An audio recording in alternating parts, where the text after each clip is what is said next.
YAHUAH family. He's the Most High, holy and eternal, King of all kings, the only true wise and living God, the Almighty. Well, hello again, family. So, coming on today, really do a slightly different style of video today. Normally we do quite distinct content, either between a Sabbath session or an Israel Diaspora report. But I'm really coming on today to, I guess, elaborate a little further around what is currently transpiring, not only around the Nation Israel channel that we have also recently launched, but really to expound upon what YAHUAH is really wanting to do in the wider earth. Now, for too long, this planet has presided over a great injustice. And many of those in Western nations, let's just put it bluntly, have essentially made their paradise in the midst of a great injustice that's been done to a specific people. That people being, namely, Yisrael. And for those of us who are switched on and have been watching developments around the unfolding, or what's been unfolding around the Chosen, the actual nature of some of the things that are transpiring there, that is now coming into the light, is really quite alarming, disgraceful, and utterly and totally unacceptable on every level.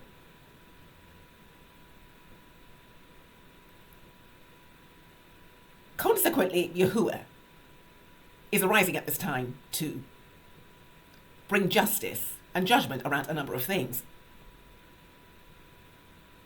Now, there has been a shift, a transitional shift in the earth, which for many areas has been quite disconcerting. And this was the culmination of a move that began more than a decade before, for which there were prophetic words really that were going out continually around the transition, particularly in the last 5 years in the lead up to the actual shift, admonishing people everywhere to turn from what they were doing and to align themselves to transition. Unfortunately, because many of these words came from people of faith, aka Christians, and in my case, Yisraelite, because I did also contribute to that whole overall move. I was also doing open air evangelism extensively at that time, alerting everyone to the actual coming change. But unfortunately, our voices weren't heeded, with the consequence that now we are, post the shift, and many have found that they've actually gone back, and others have now come to the forefront. And this is by YAHUAH's design, because as I say, too many for too long have profited really from a great injustice that had been done to a particular people. And YAHUAH, to actually shed light on the nature of some of the things that have been going on, has really allowed, I guess, many of these things to be personified in what's been currently done around the Chosen. In addition to which, much is currently being exposed, and I will come on to talk about some of these things, perhaps in subsequent videos. But what the earth needs to align itself to now is the realization that YAHUAH is bringing liberty to Yisraelites specifically. This will also have an overflow effect also onto brown Africans also, no doubt. But YAHUAH's move is very, very much at this time to redeem and to recover his people. This is alluded to all throughout the Word of God.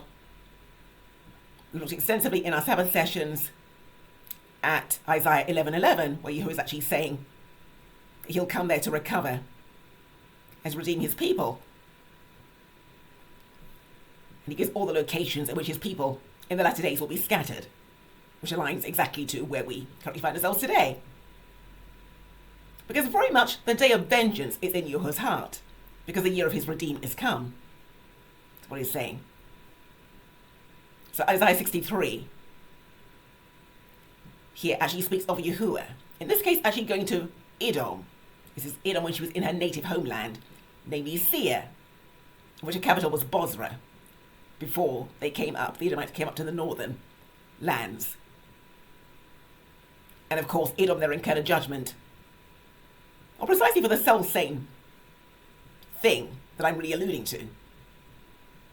Because it's part of a generational issue that has been constantly ongoing between Esau and Jacob since the times of antiquity. But he is actually speaking of having trodden a winepress in order to administer judgment for an injustice that was done to his people because of this day of vengeance.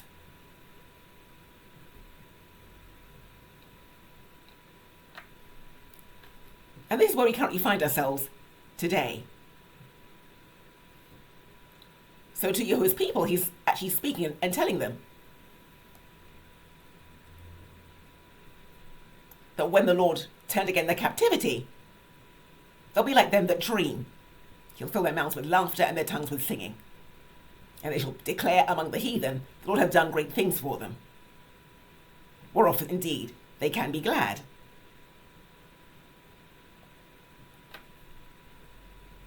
So as I say, some of the nature of the things that have been going on. The escalation in magic, witchcraft, directed attacks,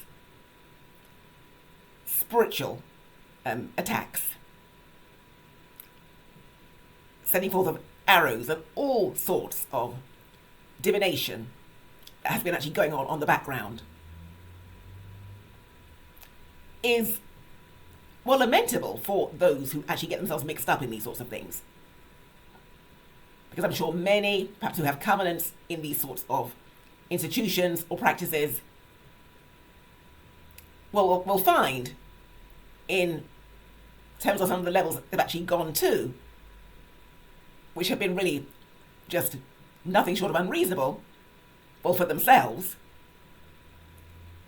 that they really are initializing and putting their entire bloodlines for all perpetuity under some very, very existential curses.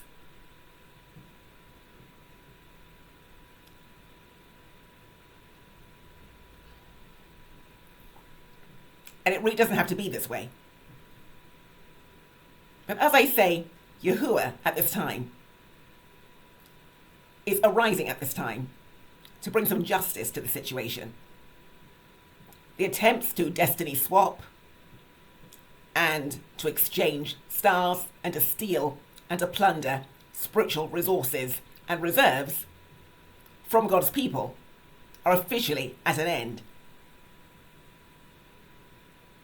And Yahuwah will be arising to administer judgment for these crimes, because they are spiritual crimes which incur spiritual debts in the realm of the spirit. And consultation to all demonic altars. Now, these were the sorts of things that I was actually advocating, or that many of us were actually saying, were things that are not at all to be done in the actual transition and post the shift. Because we're now in a currently new world order where these sorts of things will no longer be countenanced. And judgment upon those who do these things will be almost instantaneous. Because Yahuwah has actually said, even though hand go in glove, no sin shall go unpunished. Because a number of people actually indulging in some of these things and even praying for disasters and all manner of things to occur to God's people and to innocent people, well, are also Christians, believe it or not. Or so, at least so they say. But at least they are, if they're Christians, they know the word of God. They're aware that they're aligning themselves to being told by Yahuwah to depart from him, because he never knew them. Because Yahuwah isn't going to answer those prayers. They may see answers to those prayers, but it's not Yahuwah who's answering those prayers.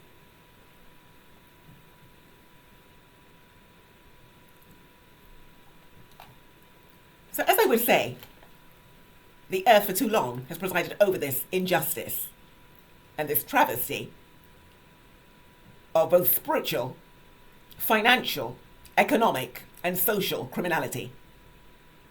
I pointed out repeatedly that even the laws that mandated the slave trade and that mandate that Israel are slaves are still on the papal statute books. They are still legitimate, legal precedent and statute, and were even invoked quite recently as 2005, to successfully defend a case, not for slavery, but another aspect of that law, the discovery aspect of the same law, verifying that if that law is valid, then so is a law mandating that Israel are still slaves. And I really would advocate this time that that law be instantly repealed. And it does also entail your discovery doctrine that legitimizes the seizure of all the colonial lands, also that various powers have also seized. But I leave that to you to actually see how you divest and separate that from that. Also the seizure of our own lands, namely the lands of Israel, also need to also be addressed, also. Because those lands were not legitimately the ownership or the property of any nation to gift to another nation or another people. And we will be requiring our homeland to return to at some point. And this is totally in line with the Word of God.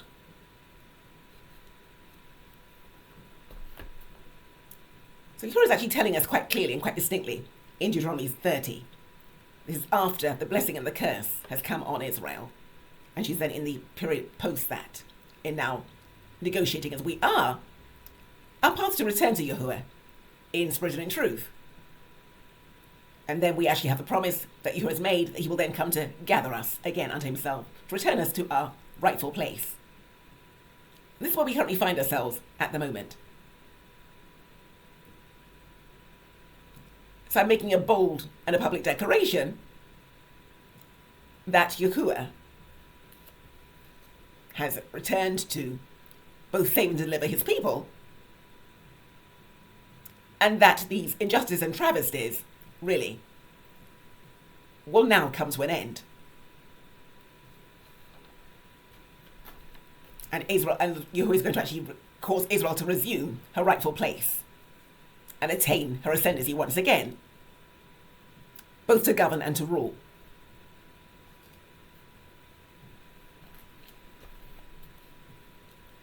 So just a very short word, but in concluding, let's look at what Yahuwah actually says that he will do at the point we currently find ourselves at now, in now having emerged from the 400 years under the severity of the curses of the covenant in the slave trade, and now post that time in now beginning to be recovered and restored to our rightful place and heritage.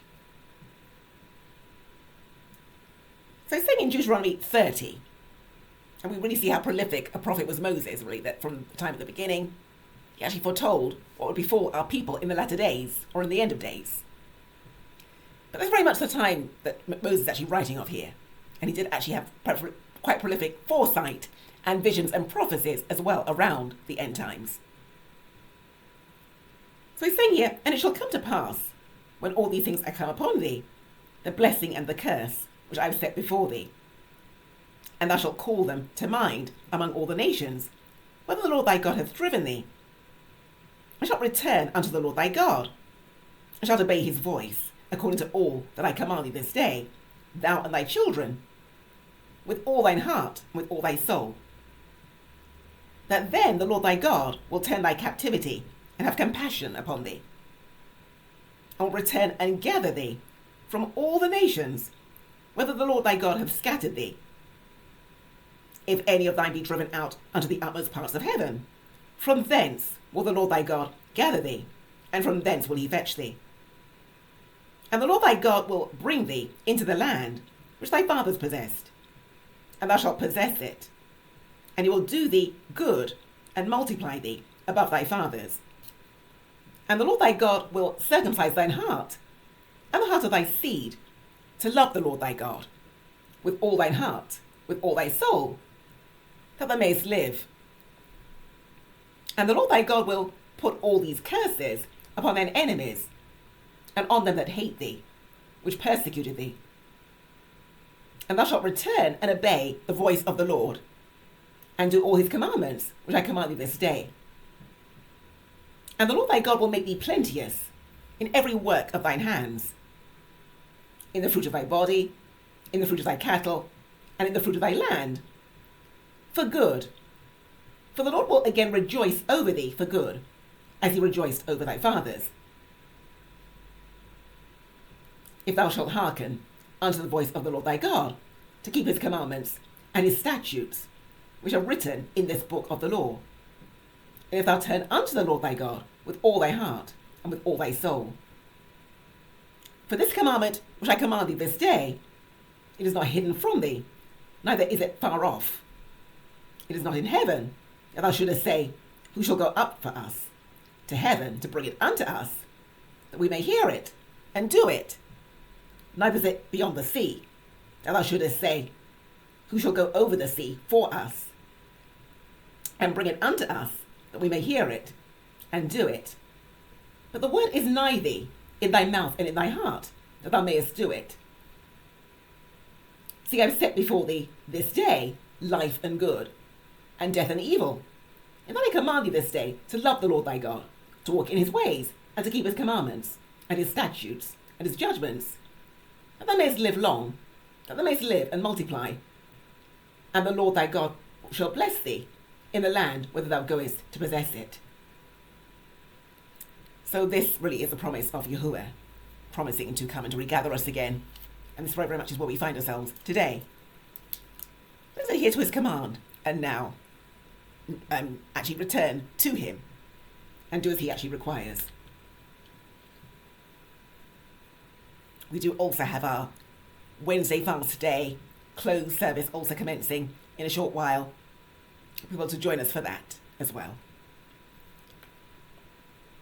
That's all I will say really, for this video for the present. I'll come on to elaborate further around a number of things I've actually brought up in today's session.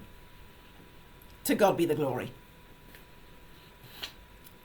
So remember, family, you and I, we are the repairers of the breach, as per Isaiah 58:12. # we will restore his paths.